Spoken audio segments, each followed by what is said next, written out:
নমস্কাৰ সকলোকে আজি তোমালোকৰ ওচৰত লৈ আহিছো মই অনুশীলনী 1.4 কেইটামান প্ৰশ্নৰ সমাধান আজি প্ৰথম প্ৰশ্নটো হৈছে দীৰ্ঘহৰণ নকৰাকৈ তলত উল্লেখ কৰা পৰিমেয় সংখ্যাবোৰৰ কোনবোৰ দশমিক বিস্তৃতি পৰিসমাপ্তি যাক ক'ব সাৱধি বুলি নাইবা কোনবোৰৰ নিৰৱধি পৌনঃপুনিক দশমিক বিস্তৃতি থাকিব বৰ্ণনা কৰা এই ফ্ৰেকশন কেইটাৰ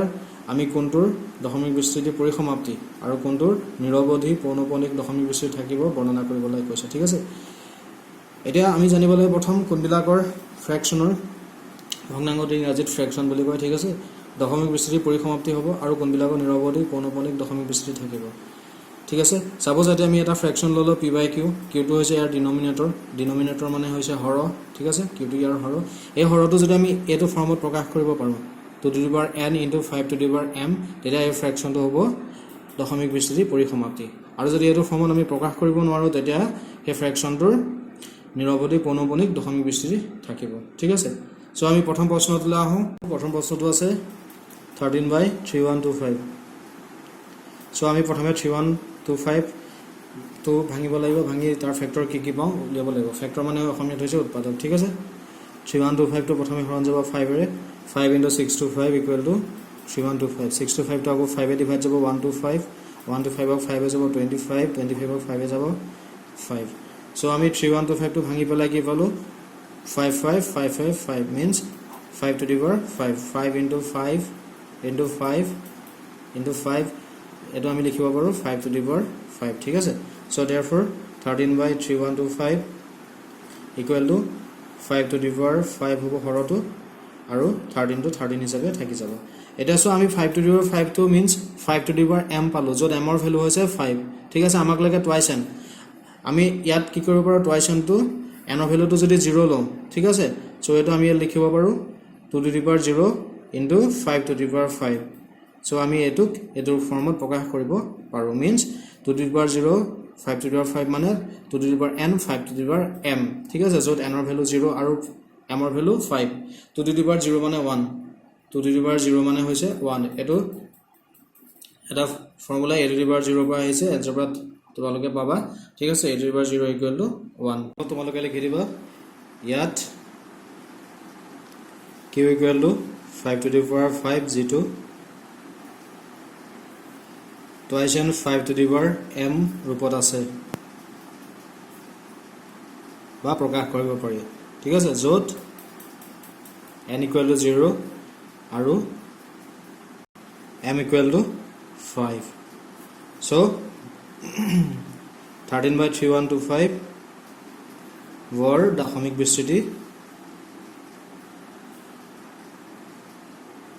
দশমিক বিস্তৃতি পৰিসমাপ্তি ব্ৰেকেটত সাৱধি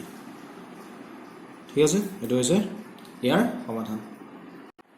সো আমি নেক্সট প্ৰশ্নটো আহো নেক্সট প্ৰশ্নটো আছে 17/8 ইয়াতো ঠিক তেনেকৈ 8 টো ভাঙি দিয়া এটোৰ আমি ফেক্টৰটো ভাঙি ফেক্টৰ পৰা ভাঙিলে 2 into 4 equal to 8 2 into 2 so it equal to 2 into 2 into 2 যেটো আমি 2 to the power কিউব বুলি লিখিব পাৰো so ফ্ৰেকশনটো লিখা 17/8 equal to 17/2 to the power 3 ইয়াতো so 2 to the power 3 means 2 to the power cube টো আছে 2 to the power n টো আছে ঠিক আছে so আমি 5 to the power m টো ইয়াত কি বুলি লিখিব পাৰো 17/2 cube into 5 to the power 0 ঠিক আছে ইয়াতো 5 to the power 0 equal to 1 হ'ব ঠিক আছে সো লিখি দিবা ইয়াত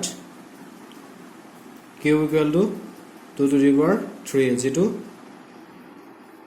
2 to the power n into 5 to the power m ৰূপত আছে বা প্ৰকাশ কৰিব পাৰি ঠিক আছে যত n equal to 3 আৰু m equal to 0 ঠিক আছে therefore 17/8 or দশমিক বিস্তৃতি পৰিসমাপ্তি এটো হৈছে ইয়াৰ সমাধান সো আমি নেক্সট কোৱেশ্চন তুলে আহো নেক্সট কোৱেশ্চনটো আছে 64/455 ইয়াতো 455 টো আমি ভাঙি দিয়া 455 টো প্ৰথমে 5 এ হৰণ যাব ঠিক আছে 5 into 5 এ এক যাব প্ৰথম 91 91 of jabo divide 7 is 7 into 13 equal to 91 ঠিক আছে so 455 equal to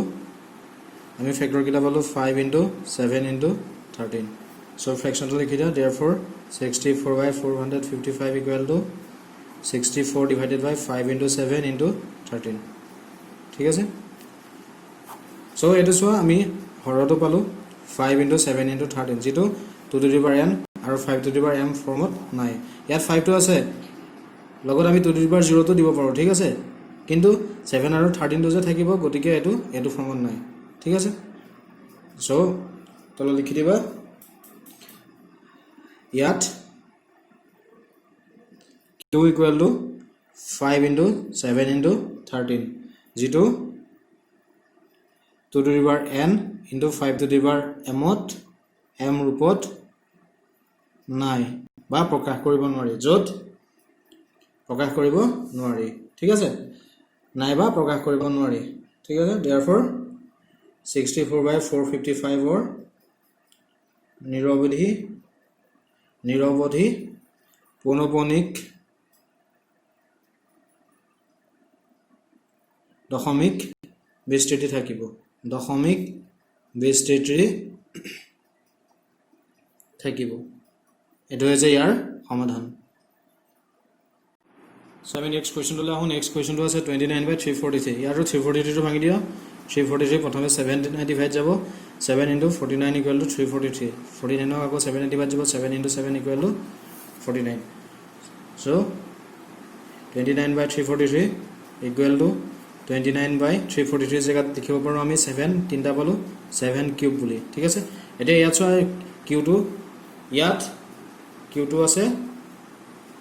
7 to the power 3 মানে 7 কিউব ঠিক আছে যেটো twice n into 5m ৰূপত নাই যেটো to the power n into 5 to the power m ৰূপত নাই সো এটো কি হ'ব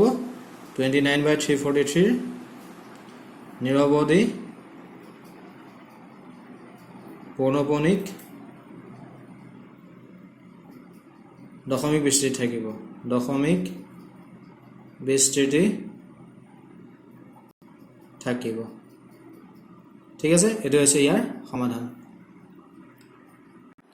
সো আমি নেক্সট কোৱেশ্চন লৈ আহো নেক্সট কোৱেশ্চনটো আছে 23/2 কিউব into 5 স্কয়াৰ এটা আছে 23/2 কিউব into 5 স্কয়াৰ ইয়াত q2 হৈছে 2 কিউব into 5 স্কয়াৰ যেটো 2 to the power n আৰু 5 to the power m ৰূপত আছে ঠিক আছে সো এটো কি হ'ব দশমিক বিস্তৃতি পৰিসমাপ্তি ঠিক আছে সো লিখা q equal to 2 cube into 5 square যেটো 2 to the power n into 5 to the power m ৰূপত আছে যত n ৰ ভ্যালু হৈছে 3 n equal to 3 আৰু m ৰ ভ্যালু হৈছে 2 m equal to 2 ঠিক আছে therefore 23/2 cube into 5 square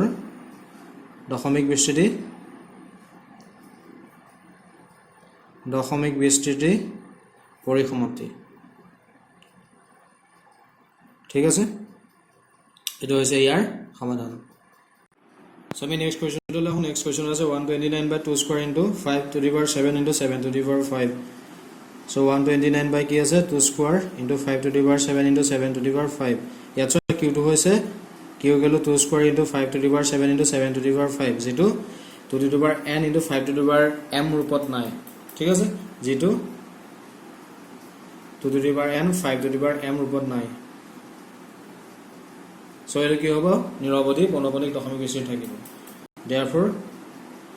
129/2 square into 5 to the power 7 into 7 to the power 5 or নিৰৱধি পৌনঃপুনিক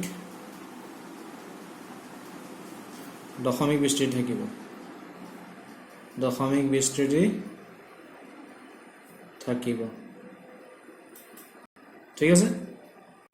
so আমি নেক্সট কোৱেশ্চন লৈ আহো নেক্সট কোৱেশ্চনটো আছে 6/15 6/15 ক সো আমি ফাৰ্স্ট 3 এ কেনসেল যাব 3 এ 6 ক যাব 2 টাইমছ আৰু 15 ক যাব 5 ঠিক আছে সো আমি ফ্ৰেকশনটো পাম 2/5 এটা 2/5 সো q2 হৈছে 5 5 টো আমি 5 to the power 1 আছে আৰু 2 টো ইয়াত নাই কিন্তু 2 to the power 0 টো আমি নিজে দি লব পাৰো সো আমি এটো ৰূপত means 2 to the power n into 5 to the power m ৰূপত ইয়াক প্ৰকাশ কৰিব পাৰো ঠিক আছে সো এটো কি হ'ব দশমিক বিস্তৃতি পৰিসমাপ্তি চতলা লিখি দিয়া therefore q equal to 5 g2 2 to the power n 5 to the power m ৰূপত আছে য'ত n equal to 0 আৰু m equal to 1 ঠিক আছে therefore 6/15 ৰ দশমিক বিস্তৃতি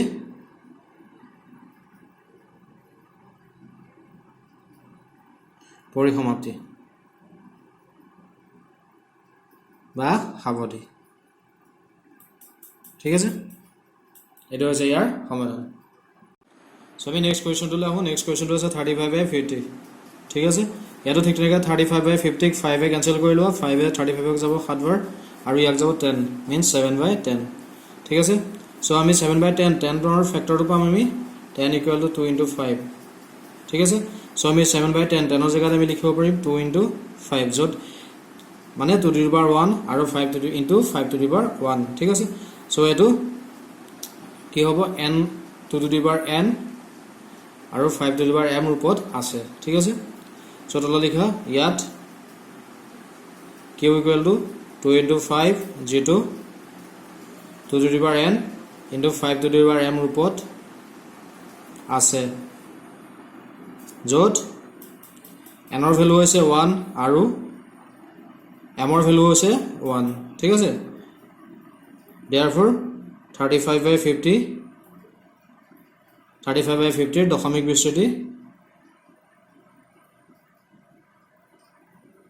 দশমিক বিস্তৃতি পৰিসমাপ্তি এটো ইয়াৰ হৈছে সমাধান সো আমি নেক্সট কোৱেশ্চনটো লাহো নেক্সট কোৱেশ্চনটো আছে 77/210 210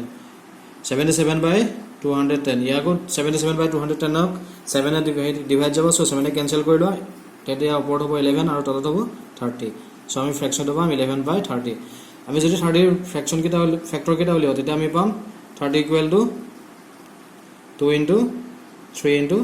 5 ঠিক আছে 2 into 3 6 6 into 5 equal to 30 so আমি লিখিব পাৰো 2 into 3 into 5 এটা ইয়াত চোৱা q2 হৈছে মানে হৰটো হৈছে 2 into 3 into 5 যেটো 2 to the power n into 5 to the power m ফৰ্মত নাই সো ই কি হ'ব ইয়াৰ নিৰৱধি পৌনঃপুনিক দশমিক বিস্তৃতি থাকিব সো তল লিখি দিয়া ইয়াত q equal to 2 into 3 into 5 যেটো 2 to the power n into 5 to the power m ৰূপত নাই সো 77/210 ৰ নিৰৱধি পৌনঃপুনিক দশমিক বিস্তৃতি থাকিব দশমিক বিস্তৃতি থাকিব ঠিক আছে এটো হৈছে ইয়াৰ সমাধান সো আজিলৈ ইমানে মই এটা ভিডিওত ইয়াৰ চেপ্টাৰটোৰ বাকি এটা প্ৰশ্নৰ সমাধান পাবা সো তোমালোকে ভিডিওটো লাইক কৰিবা শেয়াৰ কৰিবা আৰু মোৰ চেনেলটো সাবস্ক্ৰাইব কৰিবা যাতে অন্য ছাত্ৰ ছাত্ৰীসকলে ভিডিওটো চাই উপকৃত হ'ব পাৰে ঠিক আছে